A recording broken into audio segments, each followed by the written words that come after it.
Hi hello welcome to our channel. నేను మీ సిరి. ఈరోజు మనం చెప్పుకోబోయే కథ మిస్సెస్ అగస్త్య పార్ట్ 52. కథలోకి వెళ్ళే ముందు వీడియోని లైక్ చేయండి. నాకు విపరీతమైన కోపం వచ్చింది. ల్యాంప్ టేబుల్ మీద ఉన్న ఫోన్ చేతులకు తీసుకుని తనకి కాల్ చేశాను. డ్రెస్సింగ్ టేబుల్ దగ్గర తన ఫోన్ మోగుతోంది. ఇంట్లోనే ఉన్నాడనుకోగానే హమ్మయ్య అనిపించింది. లేచి కూర్చోగానే తలంతా భారంగా తోచింది. రాత్రి సరిగ్గా నిద్రలేక ఏడవడం వల్ల తలంతా నొప్పిగా అనిపించింది.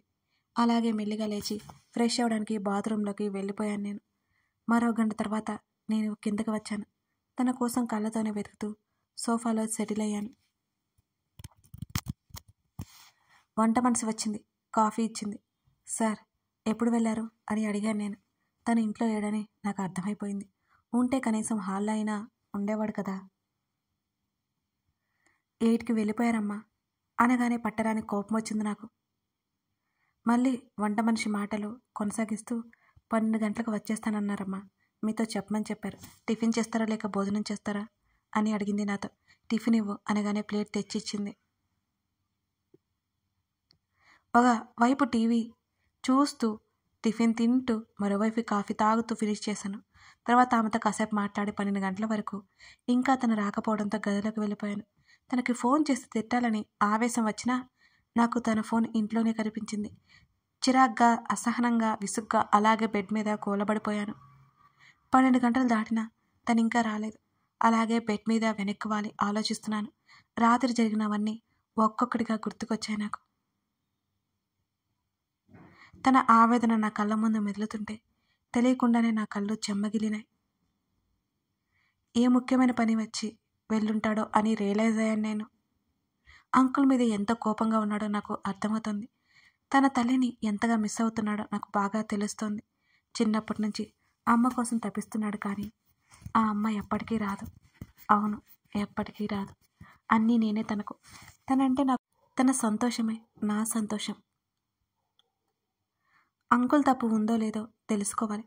ఒకవేళ అంకుల్ తప్పు ఉంటే తన బాటలో నేను నడుస్తాను. ఒకవేళ అదేమీ లేనట్లయితే తండ్రి ప్రేమ అయినా తనకు అందిస్తాను. ఆలోచనలో కూరుకుపోయి ఉన్న నేను తను వచ్చింది కూడా గుర్తించలేదు. కళ్ళకు చెయ్యి అడ్డుపెట్టుకుని దీర్ఘాలోచనలో ఉన్నాను.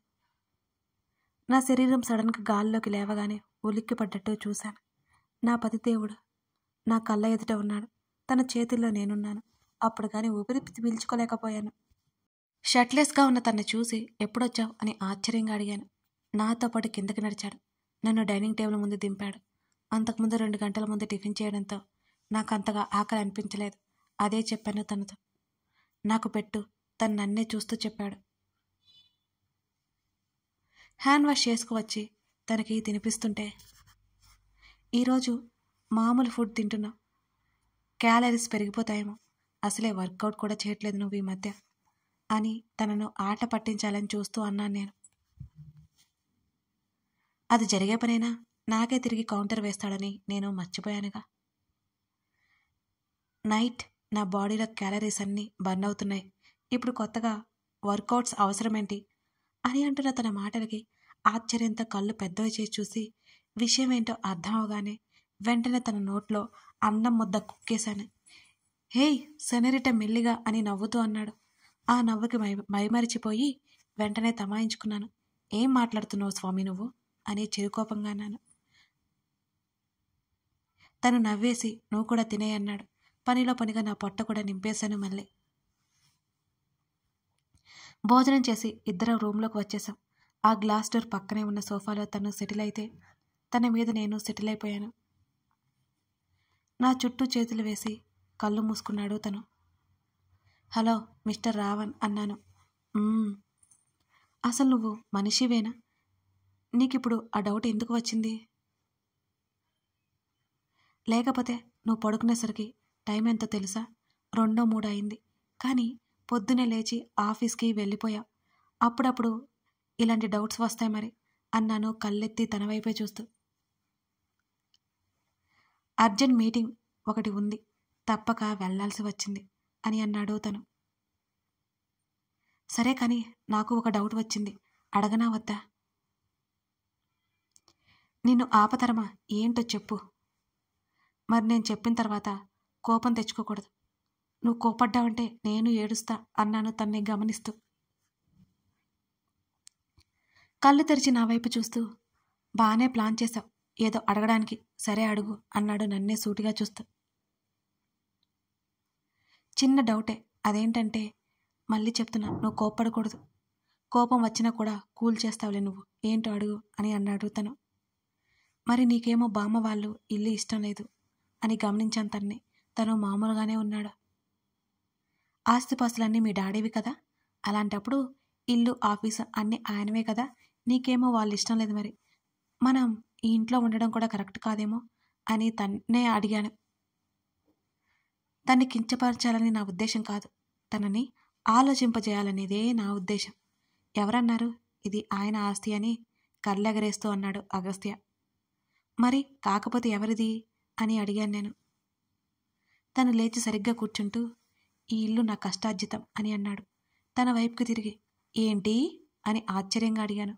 అవును నింపాదిగా అన్నాడు తను. నాకు అర్థమైంది, ఇక్కడ బాస్గా ఉన్నందుకు జీతం తీసుకుంటున్నావన్నమాట నువ్వు. ఐ కరెక్ట్ అని కళ్ళెగరేశాను నేను. అన్నీ తెలుసు అనుకుంటున్నట్టు పెద్ద తెలిసిన దానిలో. కాదు కాదు, నాకే మొత్తం తెలుసు అన్నట్టు బిల్డప్ ఇచ్చాను. ఇది కరెక్ట్, కానీ మహా అయితే 1,00,000 2 లక్షలు ఇస్తారేమో, వాటితో ఇలాంటి ఇల్లు కడతానా? నా వైపు చూసి నవ్వాడు అగస్త్య. మరి ఎలా అన్నాను కళ్ళు తేలేసి చూస్తూ. డియర్ సెనోరిటా, అసలు నా గురించి నీకేం తెలుసు అని అడిగాడు తను అదే చిరునవ్వుతో. నువ్వు, నీ ప్రేమ, నీ బిహేవియర్, నీ ఎమోషన్స్, నాకు ఇవే తెలుసు అని చెప్పాను నేను.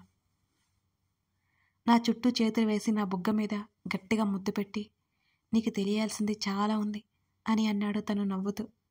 ఏంటో అది అని అడిగాను. రాత్రి తాగేసి మొత్తం చెప్పాడు కదా, దాని గురించి ఏమో అని. రాత్రి చెప్పా, గుర్తుంది అన్నాను. నీ ఫేస్ ఏం కాదు, నా స్టడీస్ గురించి తెలుసా నీకేమైనా అని అడిగాడు. లేదన్నట్టు అడ్డంగా తల ఊపాను నేను. నేను ఐఐటి స్టూడెంట్, క్యాంపస్ ఇంటర్వ్యూ, ఆ తర్వాత నా మంత్లీ శాలరీ 2 crores అని షాక్ ఇచ్చాడు. నేను కళ్ళు తేలేసి చూశాను. నిజమా అన్నాను కళ్ళు పెద్దవి చేసి చూస్తూ. అవును, నేను జస్ట్ ఈ కంపెనీకి వచ్చి 2 years మాత్రమే అయింది. అంతకుముందు 3 సంవత్సరాలుగా వర్క్ చేశాను. ఇక నువ్వే లెక్కలు వేసుకో నాకు వచ్చే శాలరీ ఎంతో. అండ్ బోల్డ్ అండ్ సైడ్ బిజినెస్లు నాకున్నాయి. ఇప్పటికిప్పుడు నేను వేరే జాబ్ కూడా చూసుకోగలను అని అన్నాడు తాపీగా చేతులు తల కింద పెట్టుకుని. ఓ మై గాడ్, నువ్వు ఇంత బ్రిలియంట్ స్టూడెంట్వా, నాకు అస్సలు తెలీదు అని ఆశ్చర్యంగా అడిగాను. చిన్నప్పటి నుంచి చదవడం తప్ప నేనేం చేయలేదు, నాకున్న ఒకే ఒక్క వ్యాపకం అదే అని భుజాలు కదిలిస్తూ అన్నాడు తను. మళ్ళీ తన ఒంటరితనం ఫీల్ అవుతాడేమో అనిపించింది. నీకు సీక్రెట్ తెలుసా, నేను చదువులో పూర్ అన్నాను. తనేం మాట్లాడలేదు, చిన్నగా నవ్వాడు. బోర్డర్లో పాస్ అయ్యాను అంతేకాదు, బీటెక్ ఫైనల్ ఇయర్ అనుకుంటా. అప్పుడు నేను ఎగ్జామ్స్ రాయలేకపోతే డాడీ నా సర్టిఫికెట్స్ కొన్నారు తెలుసా అన్నా నేను ఏదో సీక్రెట్లా గుసగుసగా. అంకుల్ నిన్ను బాగా చెడగొట్టారు తెలుసా అని అన్నాడు నవ్వుతూ. ఏమో, నేను ఎగ్జామ్స్ రాయలేకపోయినందుకు తెగ ఏడ్చాను. అప్పుడు నాకు బాగా జ్వరంగా ఉంది. ఆ ఇయర్ మొత్తం చదివింది వేస్ట్ అయిపోతుందని బాధపడి సప్లీ రాయాలంటే పరువు పోయినట్టే. అందుకే మా డాడీ సర్టిఫికెట్స్ కొన్నారు. మా డాడీ అలా చేస్తారని తెలిసి ఉంటే 10th క్లాస్ నుంచి ఎగ్జామ్స్ అన్నీ ఎగరగొట్టేదాన్ని అని ఎంతో దిగులుగా చెబుతున్నా నన్ను చూసి తను గట్టిగా నవ్వేశాడు. ఎంతగా నవ్వాడంటే తన కళ్ళల్లో తలుక్కున నీళ్లు కూడా మెరిశాయి. తన నవ్వైతే నన్ను మురిపించేస్తోంది. అలాగే చూస్తున్నాను తన్ని. పొరపాటు నన్ను ఇంకోసారి ఆ పని చేయమని మాత్రం అనకు అన్నాడు తను నవ్వు ఆపుకుంటూ. లేదు లేదు, నువ్వు కూడా నాకు ఆ పని చేయాలి. ఇదిగో నా MBA ఫైనల్ ఇయర్ అవ్వలేదుగా, నువ్వు కూడా సర్టిఫికెట్స్ తీసుకొచ్చేయి సరేనా అని మూతి ముడిచి అడిగాను. నా వల్ల కాదు, మర్యాదగా ఫైనల్ ఇయర్ చదివిరాయ్ అని అన్నాడు అగస్త్య. ఏంటేంటి, చదివి రాయాలా? నా వల్ల కాదు, అసలే నాకు పెళ్ళైపోయింది. పెళ్ళైపోయిన తర్వాత చదవడం ఎంత కష్టమో నీకేం తెలుసు? నా భుజం మీదకి పడుతున్న జుట్టుని వెనక్కి తోసుకుంటూ అన్నాను. అబ్బో, నువ్వేమైనా అంట్లు తోముతున్నావా, వంట చేస్తున్నావా? నీకేం పని ఉండదు, చక్కగా కాలేజీకి వెళ్ళి వచ్చే. ఇంట్లో పని చేసే ఆవిడ్ని బామ్మే పెట్టింది. నీకు ఏ సాయం కావాలన్నా చేస్తుంది. ఈ విషయం గురించి మాట్లాడాలి అనుకున్నాను అని అన్నాడు తను పెద్ద బాంబు పేలుస్తూ. జాలి, దయ, కరుణ లాంటివి ఎలిమెంట్స్ నీలో ఏ మూలనైనా ఉన్నాయా? అరే, పెళ్ళై 10 రోజులు కూడా కాలేదు, అప్పుడే నన్ను కాలేజీకి వెళ్ళమంటావా? చదవడం నా వల్ల కాదని మొత్తుకుంటుంటే వినవేంటి నువ్వు? కాస్త కూడా కనికరం చూపించవా అని ఆవేశంగా అడిగాను నేను. బదులుగా నా తల మీద ఒక్కటిచ్చాడు అగస్త్య. రాక్షసుడా అన్నాను కోపంగా. లేకపోతే నువ్వు నీ పిచ్చివాగుడు. అరే, హాయిగా కాలేజీకి వెళ్ళి స్టడీస్ కంటిన్యూ చేయమంటే డబ్బులు ఇచ్చి సర్టిఫికెట్స్ కొనమంటావా అన్నాడు ముఖం చిట్లించి చూస్తూ. నిన్ను చూసుకోవాలి కదా, నేను కాలేజీకి వెళ్ళిపోతే ఎలా అంటూ గారంగా తన గుండెల మీద ముక్కులు వేస్తున్నాను. ఏం పర్లేదు, కాలేజీకి వెళ్ళి వచ్చాక నన్ను చూసుకోవచ్చులే అంటూ నా వేషాలు చూస్తూ చెప్పాడు. నేను మూతి ముడుచుకొని తన వైపుకు చూశాను. నెక్స్ట్ అకాడమిక్ ఇయర్ స్టార్ట్ అయిపోగానే నువ్వు కాలేజీకి వెళ్ళాలి అని తను చెప్తుంటే ఆటోమేటిక్గా ముడుచుకుపోయిన నా ముఖాన్ని తన హృదయానికి అదుముకున్నాడు.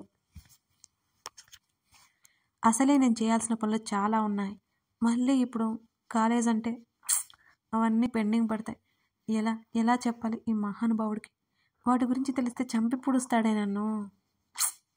తన కళ్ళు మూసుకుని నిద్రలోకి జారుకున్నాడు. ఇలాంటి అద్భుతాలు అప్పుడప్పుడే జరుగుతాయి. తన మీద బరువుగా ఉన్నానేమో అనిపించింది. లేవడానికి ప్రయత్నించాను. నువ్వు కూడా రెస్ట్ తీసుకో సెనోరిటా అని నా వీపు మీద జో కొడుతూ ఉన్నాడు తను. బారెడు పొద్దెక్కదాకా పడుకున్న నాకు కూడా తన కౌగిలిలో హాయిగా నిద్ర వచ్చింది. రోజులు బోల్డంత ఇష్టంతో, రవ్వంత కష్టంతో ముందుకి జరుగుతున్నాయి. ఆ కష్టం ఎందుకంటారా? తనేమో చక్కగా ఆఫీస్కి వెళ్తాడు, నాకేమో ఇంట్లో పరమ బోరు. అందుకే విన్నీ దగ్గరికి బయలుదేరాను. మా వంట మనిషికి ముందే చెప్పడంతో మంచి మంచి స్వీట్స్ రెడీ చేసి ఇచ్చింది నాకు. వాటిని తీసుకొని విన్నీ దగ్గరికి వెళ్ళాను. నేను కాలింగ్ బెల్ కొట్టగానే ఒక పెద్ద ఆవిడ తలుపు తీసింది. ఎవరన్నా చుట్టూ చూసింది నా వైపు. నేను విన్నీ ఫ్రెండ్ని అనగానే లోపలికి రమ్మా అని నవ్వుతూ దారిచ్చింది. నన్ను సోఫాలో కూర్చోమని చెప్పింది. నేను విన్నీ వాళ్ళ అమ్మని, హాస్పిటల్కి వెళ్ళారు, ఇప్పటికి వచ్చేస్తూ ఉంటారు అనగానే మరొక రోజు వస్తే బాగుండనిపించింది నాకు. నేను తెచ్చిన బ్యాగ్స్ అన్నీ ఆవిడకి అందించి, ఇవి హోమ్ మేడే అండి, పర్వాలేదు విన్నీకి ఇవ్వచ్చు, నేను మరోసారి వస్తానంటీ అంటూ పైకి లేచాను. నువ్వు కూర్చొని కాఫీ తాగుతూ ఉండు, వచ్చేస్తారు అని ఆవిడ చెప్తుంటే ఏం పర్వాలేదంటీ, మరోసారి వస్తాను అని నవ్వుతూ చెప్పి అక్కడి నుంచి నేను బయటకు వచ్చేసాను. ఇంటి గేటు ముందు కారు ఆగింది. నేను అక్కడే ఆగిపోయాను. విన్నీ కారు దిగింది. అమ్మయ్యా, విన్నీ వచ్చినందుకు దీన్ని చూసి మాట్లాడొచ్చులే అనుకున్నాను. వంశీ కూడా కారు దిగాడు. మళ్ళీ అనిపించింది రాంగ్ టైంలో వచ్చేసామనేమోనని. విన్నీ భుజం చుట్టూ చేయి వేసి ఏదో చెప్తున్నాడు. విన్నీ తలాడేస్తోంది. ఆమె తల మీద ముద్దు పెట్టుకున్నాడు వంశీ. నవ్వుకొని చూశాను వాళ్ళిద్దరిని. వంశీ ఏదో మాట్లాడుతున్నాడు. విన్నీ తలాడిస్తోంది. తను ఒకసారి హత్తుకుని వదిలి కారులో కూర్చున్నాడు వంశీ. కారు ముందుకెళ్ళిపోయింది. విన్నీ మెల్లిగా నడుచుకుంటూ లోపలికి వచ్చేసింది. దానికి ఎదురుగా వెళ్ళి హత్తుకున్నాను నేను. దెబ్బకి షాక్ అయిపోయి చూసింది నా వైపు. నువ్వెప్పుడొచ్చావే అని సంతోషపడిపోతూ అడిగింది విన్నీ. నిన్ను, నీ బొజ్జలో ఉన్న బుజ్జిగాన్ని సర్ప్రైజ్ చేద్దామని వచ్చాను. మీరు లేకపోవడం ఇంటికి వెళ్ళిపోదాం అనుకున్నాను, నువ్వు వస్తూ కనిపించావు అంటూ దాని భుజం చుట్టూ చెయ్యేసి లోపలికి వచ్చేసాను నేను. విన్నీ వాళ్ళమ్మ విన్నీతో జరిగిందంతా చెప్పింది. శ్రీ కొత్త వాళ్ళతో మాట్లాడడానికి కంగారు పడుతుందిలే అమ్మా అంటూ నా చేతిని పట్టుకుని గదిలోకి తీసుకొచ్చింది. వచ్చేటప్పుడు విన్నీ వాళ్ళ మమ్మీ ఫ్రూట్స్ బౌల్ తెచ్చి ఇచ్చింది. ఇద్దరం బెడ్ మీద సెటిల్ అయిపోయాం. అవి పొట్టలో పడేసాం. నిజానికి ఫ్రూట్స్ మనకి నచ్చం, అందుకే విన్నీ చేత బలవంతంగా తినిపించేశాం. ఇప్పుడు చెప్పు మిస్సెస్ అగస్త్య, ఏంటి విశేషాలు? తమరికి నన్ను చూడాలని ఎందుకు అనిపించింది? కళ్ళెగరేస్తూ అడిగింది విన్నీ. ఓవర్ యాక్షన్ చేయకు, అయినా నేను నీకోసం ఏమీ రాలేదు, ఇదిగో అంటూ తన బొజ్జ మీద చేయి పెట్టి ఈ బుజ్జిగాడి కోసం వచ్చాను అని నవ్వుతూ చెప్పాను. వాడింకా పుట్టలేదు, అప్పుడే ఫ్రెండ్ మీద ప్రేమ తగ్గిపోయిందా అని చిరుకోపంగా అంది విన్ని. ఎస్, హాటిట్యూడ్గా చూశాను. విన్ని సీరియస్నెస్ నటించలేక నవ్వేసింది. నేను కూడా నవ్వేశాను. కథ కొనసాగుతోంది. ఇంతకీ అగస్త్య శ్రీధల ప్రేమ కథ ఎలా ఉంది? మీకు నచ్చిందని అనుకుంటున్నాను. నచ్చితే ఆ ఎపిసోడ్లో మీకు ఏమనిపించిందో లైక్ చేసి కామెంట్ చేయడం మర్చిపోకండి friends. Thank you for watching this video. మరో ఎపిసోడ్తో మనం మళ్ళీ కలుద్దాం.